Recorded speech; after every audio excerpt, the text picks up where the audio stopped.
अभी तक तो हमने आपको दिखाया कि बिहार के अलग अलग जिलों में 38 जिले हैं, 10 जिलों में हमने स्टिंग ऑपरेशन किए हैं, किस तरह से खुलेआम शराब मिल रही है।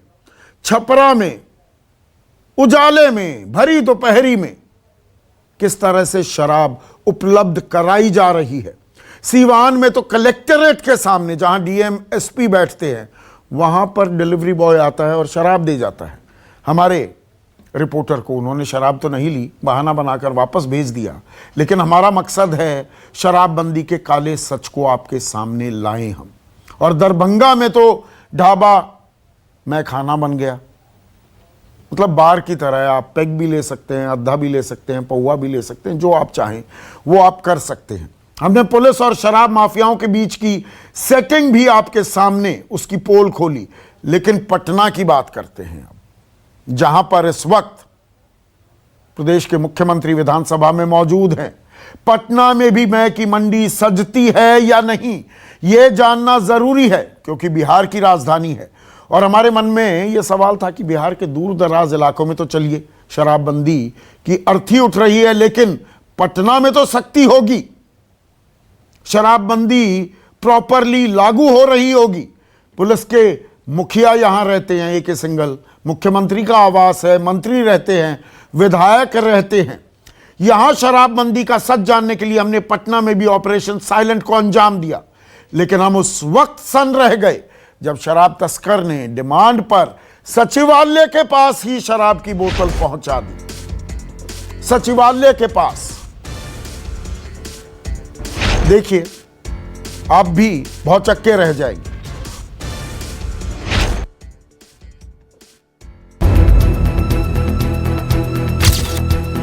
पटना, ऑपरेशन साइलेंट की टीम पटना पहुंची इस सोच के साथ कि बिहार के दूर दराज जिलों में भले ही शराबबंदी का जनाजा निकाला जा रहा हो, लेकिन राजधानी में शायद ऐसा ना हो, क्योंकि यहाँ शराबबंदी का कानून बनाने वाले और उसे लागू करने वाले मुख्यमंत्री नीतीश कुमार रहते हैं, उनके मंत्री रहते हैं और रहते हैं बिहार पुलिस के सबसे बड़े अफसर यानी डीजीपी, जिनके ऊपर शराबबंदी को सफल बनाने का सबसे बड़ा जिम्मा है। हमें इत्मीनान करना था, पटना में शराबबंदी का सच जानना था, इसलिए हमने उस नंबर पर कॉल किया जो हमें हमारे सूत्र से मिला था। ये मोबाइल नंबर पटना में शराब सप्लाई करने वाले एक स्मगलर का था। हमने फोन मिलाया, गर्दनीबाग इलाके में शराब की डिलीवरी देने को कहा। हमने जिस इलाके में शराब डिलीवरी का ऑर्डर दिया था, वहां से सचिवालय सिर्फ 500 मीटर दूर है और सीएम आवास एक अणे मार्ग 1900 मीटर की दूरी पर है। मतलब ये कि ये जोन हाई सिक्योरिटी है।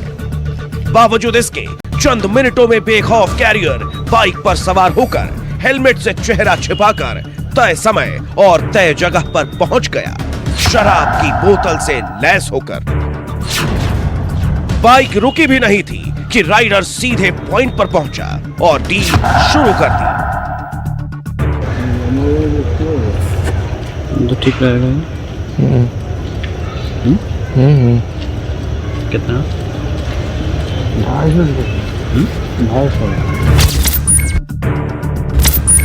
गौर कीजिए, पटना में मैकडॉयल के एक क्वार्टर की कीमत 250 रुपए है। इस लिहाज से बॉटल की कीमत 1000 रुपए। यहाँ शराब गैर कानूनी तरीके से 3 गुनी या 4 गुनी कीमत पर बेची जा रही है। तो ठीक रहेगा। कितना? 250। चूंकि हमें बोतल लेनी नहीं थी, इसलिए हमने बहाना करके शराब वापस इस शख्स के हाथ में थमा दी। लेकिन हम ये पूछना नहीं भूले कि उसके पास और कौन कौन सी शराब मिलेगी।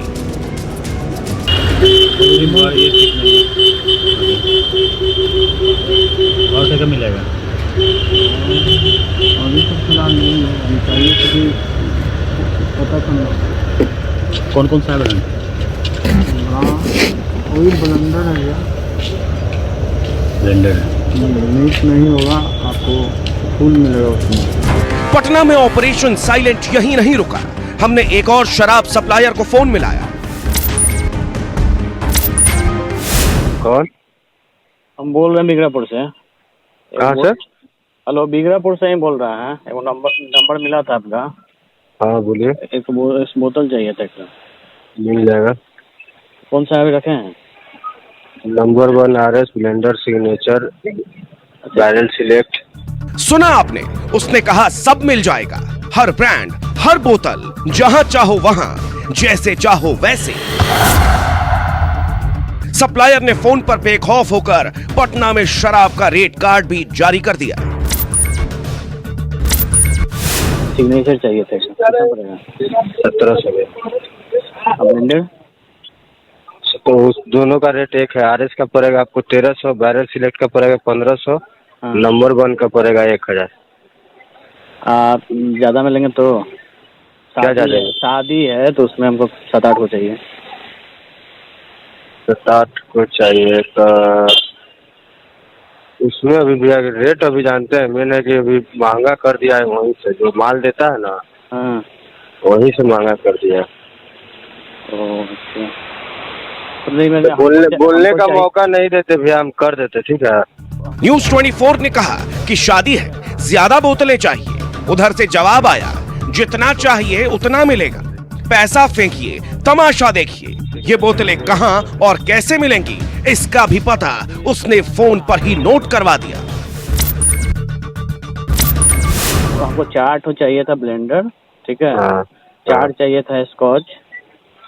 स्कॉच तो नहीं दे पाएंगे सर जी, सिग्नेचर बोलिएगा तो कर देंगे। ठीक है, तो अभी एक तो जो है ना RS एक को भी दे दीजिए। कहाँ लेना पड़ेगा? इंडियन वाली गेट पर आना पड़ेगा आपको। इंडियन गेट के पास। भैया ठीक है, आइए। चूंकि हमें शराब लेनी नहीं थी, इसलिए हमने इसे दोबारा कॉल नहीं किया। न्यूज 24 के खुफिया कैमरे में कैद इस सच को देखकर हम दंग हैं। आप भी दंग हो गए होंगे। शराब का ये गोरख धंधा नीतीश सरकार की नाक के ठीक नीचे चल रहा है, लेकिन ना तो CM साहब को खबर है, ना ही DGP और उनकी पुलिस को। अब जब राजधानी पटना का ये हाल है, तो पूरे प्रदेश में शराबबंदी का क्या हश्र होगा, ये किसी से नहीं छिपा है। क्योंकि हम इसकी सबसे क्लियर पिक्चर ऑपरेशन साइलेंट में आपको दिखा चुके हैं। इसके आगे ना कुछ बोलने की जरूरत है, ना ही कहने की और ना ही लिखने की। अमिताभ ओझा, पटना, न्यूज 24। तो ये बिहार की राजधानी पटना की आपको तस्वीरें दिखा रहे हैं। सचिवालय से 500 मीटर की दूरी पर गर्दनी बाग में किस तरह से डिलीवरी बॉय बिल्कुल बेखौफ होकर आता है, किस तरह से शादी के लिए भी, मतलब जितना आपको माल चाहिए उतना माल देने को सप्लायर तैयार हैं। और यहीं मुख्यमंत्री रहते हैं, DGP रहते हैं, तमाम मंत्री और विधायक रहते हैं। मेरे साथ बीजेपी की तरफ से अखिलेश सिंह, JDU,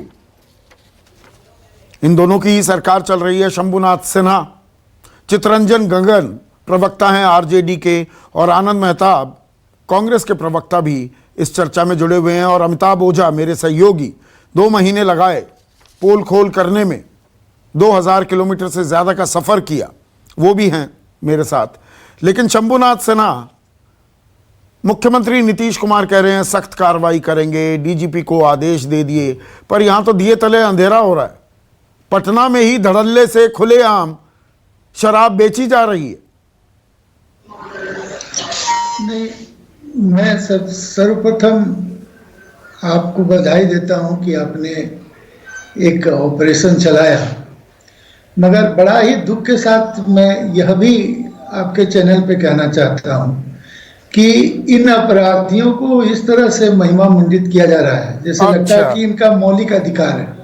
और श्री नीतीश कुमार जी ने बिहार में शराबबंदी लाके मानो कोई बहुत बड़ा पाप कर दिया। अच्छा, हम इन माफियाओं की पोल खोल करके व्यवस्था की हकीकत लोगों के सामने लाकर हम उन्हें महिमा मंडित कर रहे हैं, शराब माफियाओं को। यह आपकी सरकार कर रही है कि ये खुलेआम घूमते हैं, सीतामढ़ी में दरोगा की हत्या कर देते हैं, उसमें महिमा मंडन आप कर रहे हैं कि हम कर रहे हैं?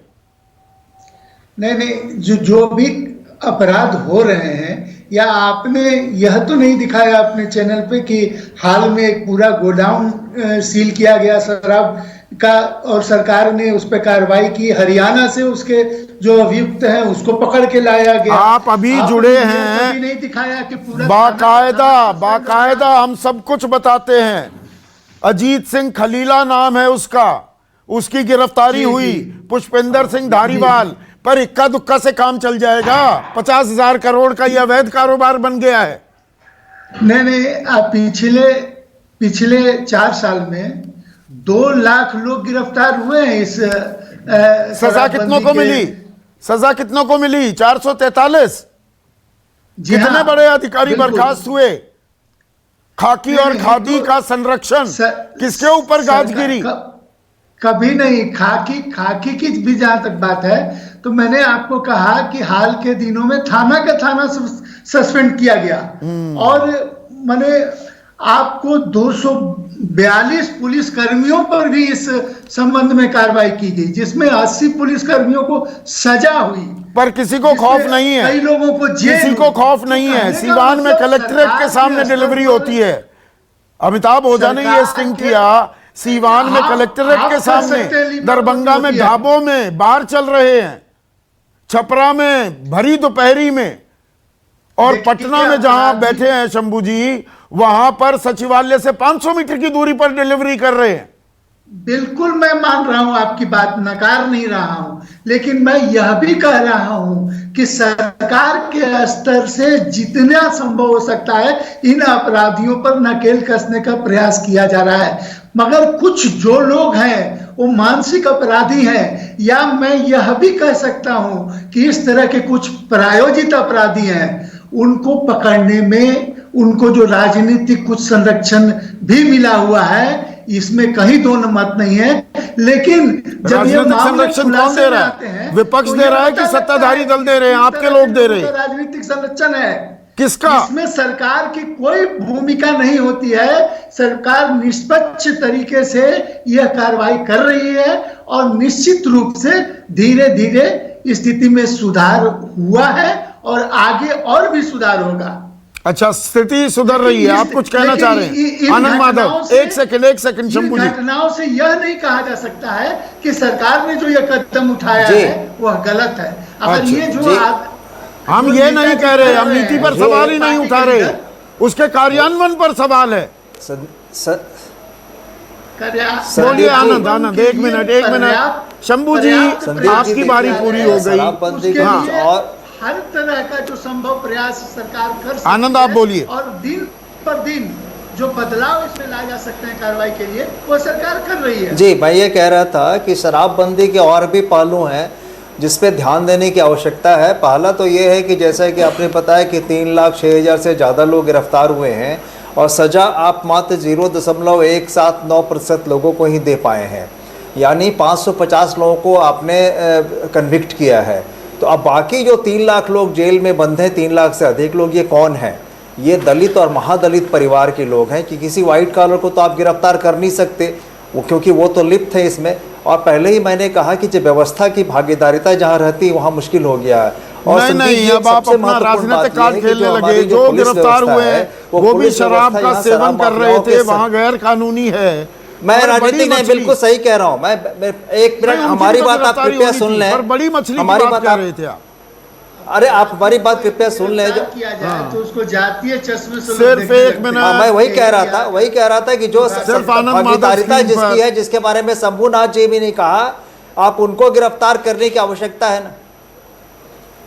जी, मैं ये कह रहा था कि आप एक बात देखिए, जो पुलिस व्यवस्था पूरी है, उनका जो मूल काम है वो भूल चुके हैं। अब वो इस व्यवसाय में लिप्त हो गए हैं। क्राइम किस ढंग से बढ़ रहा है ये भी आप देख रहे हैं, उस पर कहीं कोई कार्रवाई नहीं हो रही है। और साथ ही साथ ये तो पुराने आंकड़े हैं जो अगस्त 2020 तक के हैं, उसके बाद केस भी रजिस्टर नहीं हो रहे हैं, क्योंकि केस रजिस्टर होगा उनके यहाँ तो पता चलेगा कि उनके थाने में चीज़ें बिक रही हैं, तो उनके थाने में चीज़ें बिक रही हैं उनके एरिया में, तो फिर उस पर कार्रवाई होगी। इसीलिए अब वो उसमें संलिप्त हो गए हैं। जो उनका मूल कार्य है पुलिस विभाग का, वो अब पूरी तरह से वो भूल चुके हैं, और सबके साथ ये पैसा कमाने में लगे हुए हैं। जो पैरेलल इकोनॉमी जिसको आप बार बार दोहरा रहे हैं उसमें ये लोग पड़े हुए हैं लगे, और ऊपर से नीचे तक सारे लोग संलग्न है इसमें। आप जांच कराइए अधिकारियों की, आप जांच कराइए नेताओं की, ऐसा किसी पर रोक तो नहीं है सरकार। पर जांच क्यों नहीं हो रही है? एक मिनट, भाषण देने से काम नहीं चलेगा। मैं ग्राउंड रिपोर्ट ले लूं।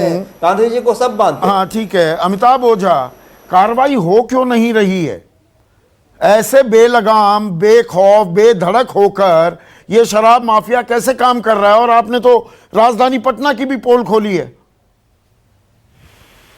देखिए, आमतौर पर अगर हम कार्रवाई की बात करेंगे तो अभी तक जो भी होता आया है, पुलिस कर्मियों पे जो कार्रवाई हुई है वो थानेदार या फिर थाना लेवल पे कार्रवाई हुई है। लेकिन ये बार बार ये पुलिस स्टेशन भी मांग उठाता रहा है कि शराब बेचने के लिए सिर्फ एक थानेदार जिम्मेवार नहीं है, बल्कि इसके लिए ऊपर के पदाधिकारी भी जिम्मेवार हैं। और पुलिस एसोसिएशन की मांग पे ही अब जो 3 डीएसपी को हाल के दिनों में देखे तो 3 डीएसपी को सौंपा हुआ है जिनके इलाके में शराब की बरामदगी हुई है, लेकिन कार्रवाई की बात करें तो वो नहीं हुई है। तो कहीं ना कहीं पुलिस कर्मियों में भी इसको लेकर एक असंतोष की भावना होती है कि कार्रवाई के नाम पर सिर्फ थानेदार बलि का बकरा बना दिए जाते हैं, और जबकि जिले के एसपी और डीएसपी जिनके इलाके में सब कुछ होता है उन्हें इस बात की पे कोई कार्रवाई नहीं होती है। पुलिस स्टेशन की मांग से 3 डीएसपी को सौंपा किया गया, लेकिन अभी तक ऐसा कोई भी उदाहरण नहीं आया सामने जिसमें हम कहेंगे कि जिले के जो एसपी जो पुलिस कप्तान है, जबकि बार बार मुख्यमंत्री ये कहते रहे हैं कि किसी भी जिला में अगर होता है तो जो जिले के एसपी हैं वो भी जिम्मेवार होंगे।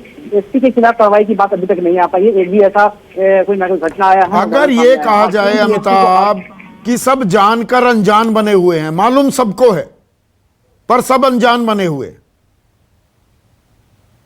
गलत है क्या अगर ये कहा जाए? नहीं, सर बंद हो गया सर। जी बिल्कुल, एक उदाहरण आपको देना चाहूंगा कि देखिए संदीप जी, एक उदाहरण देना चाहूंगा कि इस साल जनवरी में 6 जनवरी को जो मद्य निषेध विभाग है उसके एसपी छुट्टी पे थे। वहां के डीएसपी ने एक लेटर निकाला था और उन्होंने कहा था सभी जिलों के एसपी को कि आप अपने अपने जिलों में जो मद्य निषेध इकाई के जो कर्मी हैं उनके संपत्तियों की जांच करें, क्योंकि बड़े पैमाने पर अवैध शराब का धंधा करके अकुश संपत्ति दर्ज कर रहे हैं। इस कार्रवाई का इतना ज्यादा इम्पैक्ट जो पड़ता था वो पड़ा कि पुलिस मुख्यालय ने एसपी का तबादला कर दिया गया। और यही नहीं, जैसे ही मतलब ये लेट पत्र जो है मीडिया में वायरल हुआ उसके बाद इस पत्र को भी रद्द कर दिया गया। और आज जब विधानसभा में ये शराबबंदी का मामला सामने आ रहा है, सरकार की तरफ से ये जवाब दिया गया कि सभी जो कर्मी हैं उनके संपत्ति की जांच करना उचित नहीं है। तो आप अंदाजा लगा सकते हैं कि इन शराब माफियाओं की पैठ कितनी ऊंची होती है। तो पर्दादारी है ये बहुत अहम फैक्ट आपने सामने रखा है अमिताभ।